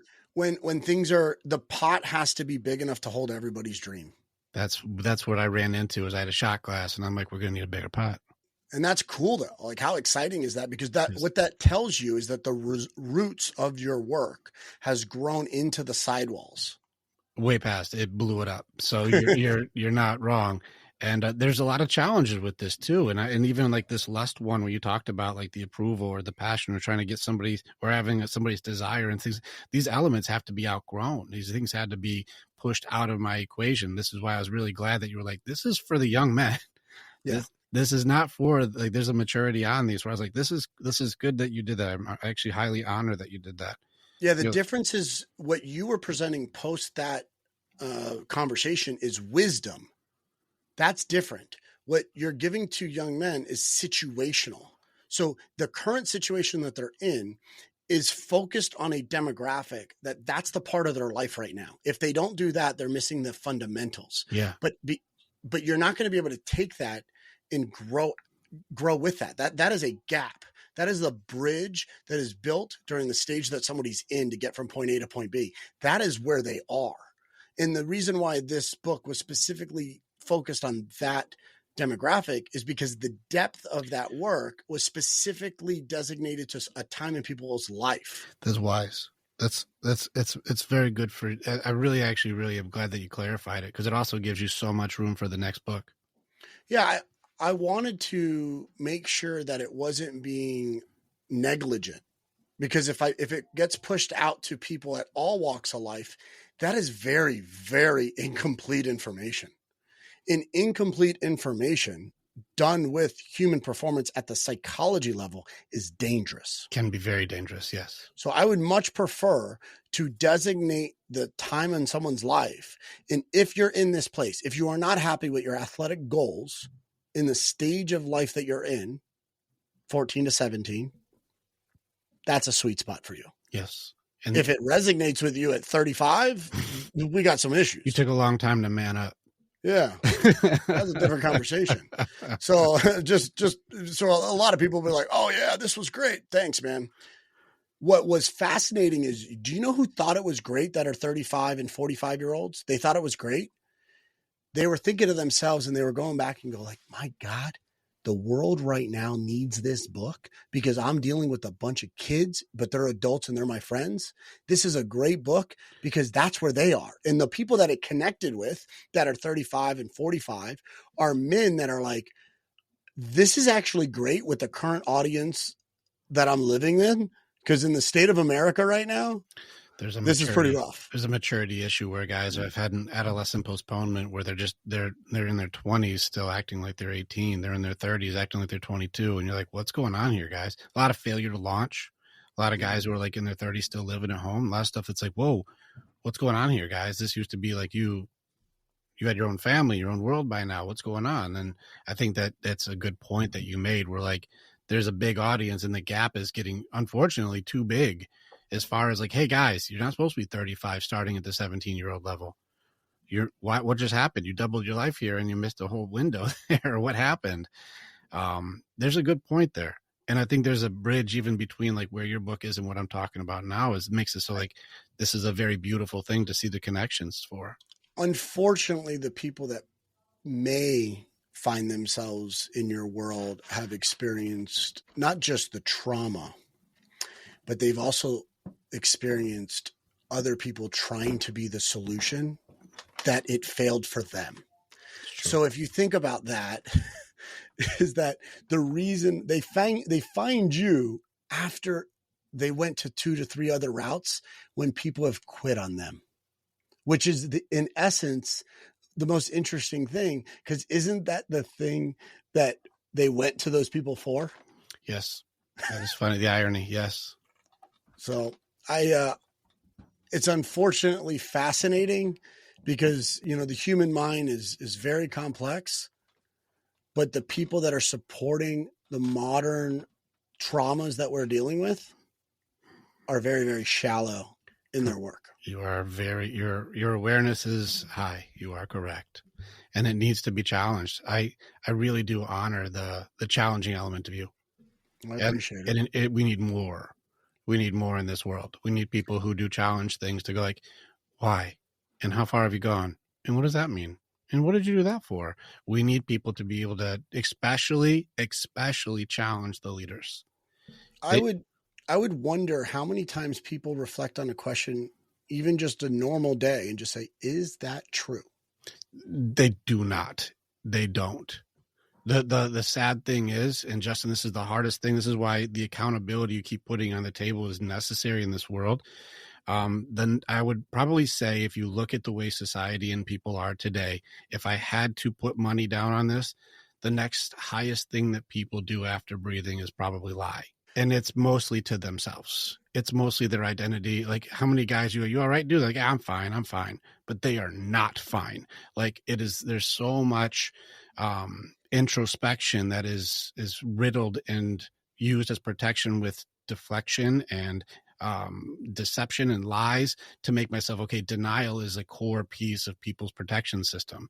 Look at how men suppress emotion and suppress feelings and suppress themselves down. That's denial. That's not truth. That's not who you are. You love deeply. You're a giver. You're compassionate. You're empathetic. Why are you pushing that shit down? Because I got rejected because someone hurt my feelings, so I can't be me anymore. Like, fuck.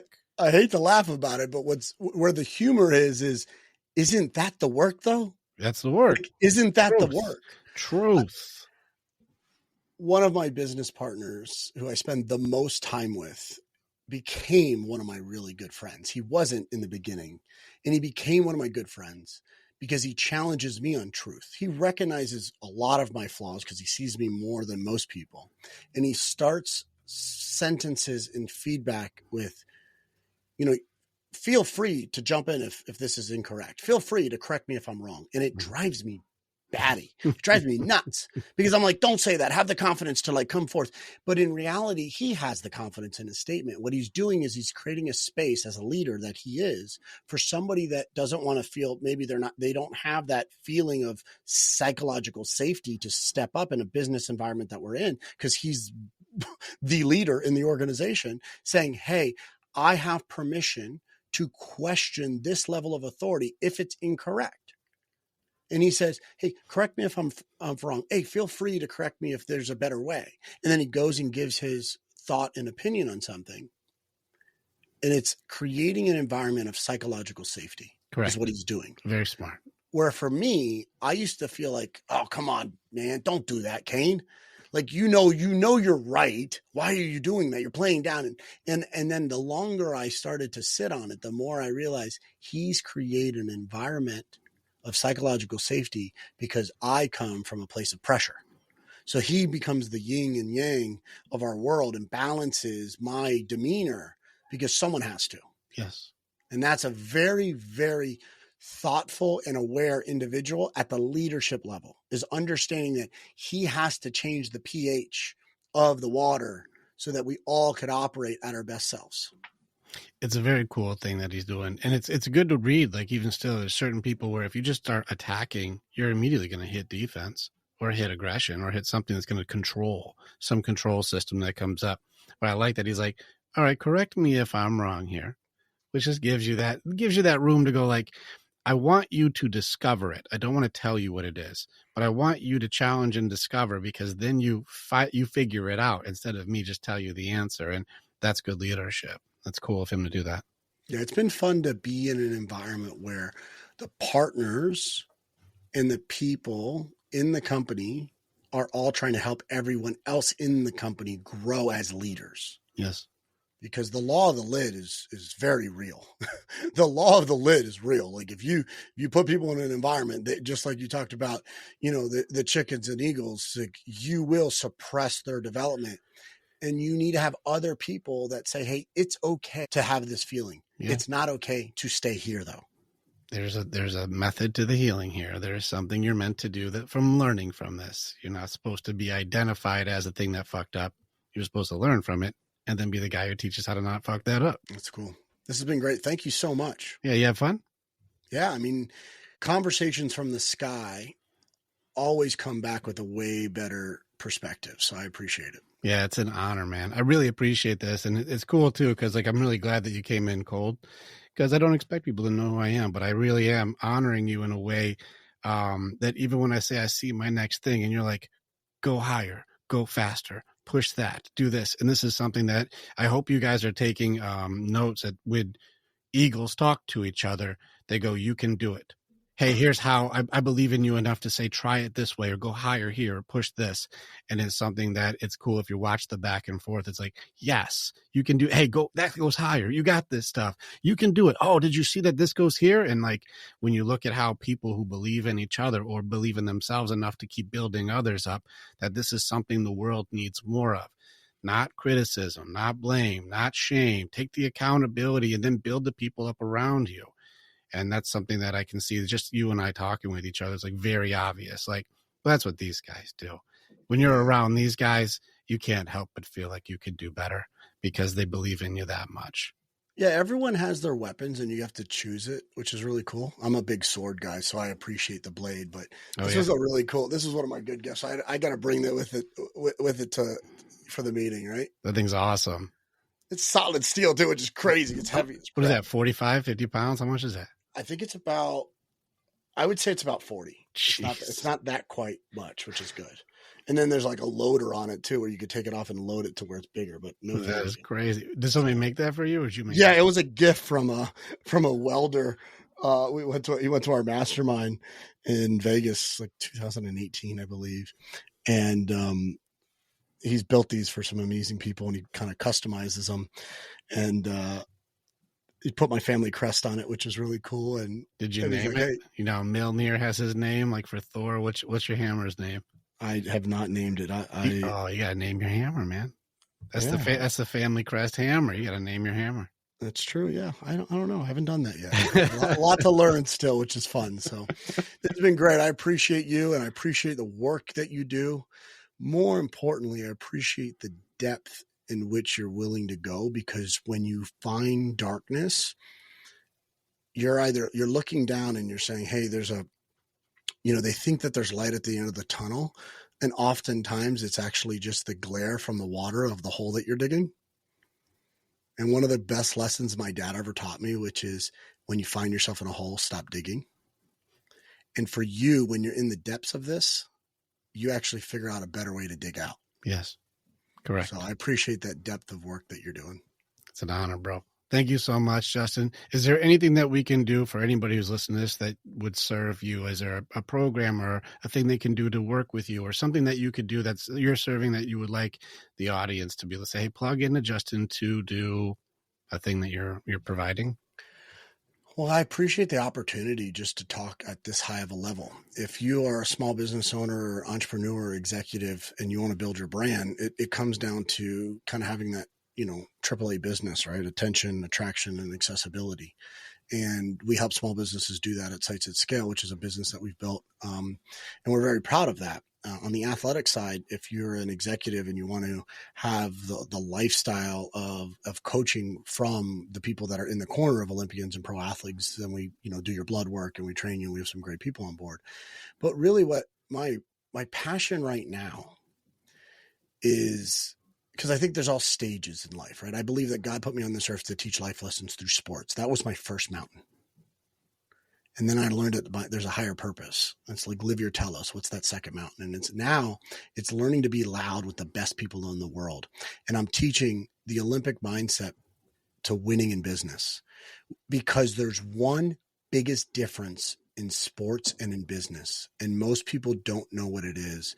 I found out by losing millions of dollars, and I don't want you to go through it either. And what that is the integrity line in business is held at the integrity of the human, but the integrity line in sport is written in the rules of the game.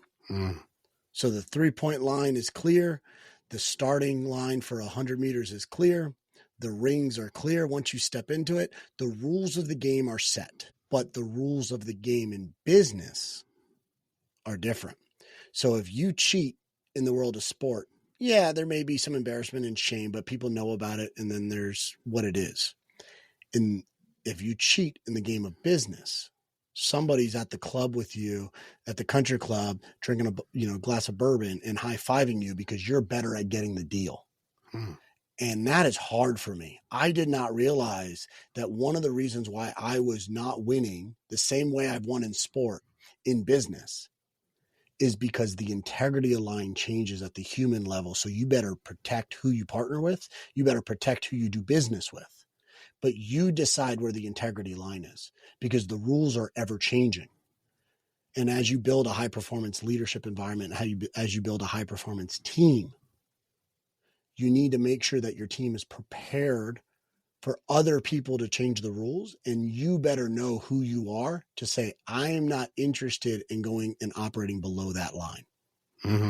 So that's what my passion is right now, is teaching the high performance leadership model, the Olympic mindset that has helped me win in sport for 2+ decades in business, because there's a lot of people that compete. There's not a lot of people that win. It's such an interesting thing for how you said winning in business is different rules, and cheating can make it so you look like a winner in business by being a cheater. And in other sports, you can't do that. And I highly am with you on this one, where it's like, again, part of my own creed is do what is right, not who is right. And so if I have to compromise my integrity to get money, what did I forfeit for what again? How much money is my character worth again? How much money is my authenticity worth again? It's paper. I have to get rid of who I am or compromise my reputation for how much money? And that shows me who I am. That's greed, and it shows me truth, and it shows me what I worship. And those things are very important to be aware of. I'm aligned with you. Like, I love what you're doing. I hope people are coming out to you, and I hope you guys reach out to Coach Justin Kavanaugh and go, I want to work with you in my business, and I need to keep my integrity straight, and I want to be as successful as what it is that you're doing. It's awesome, man. I'm honored to meet you. Thank you so much for being here, man. Appreciate you. Thank you so much. Appreciate you. Click on the button and you can become the hero in your own story. It's time to start making the choices to change. And the evolution that you're going to do begins with choosing the next step. This is the way. And together, we're always stronger.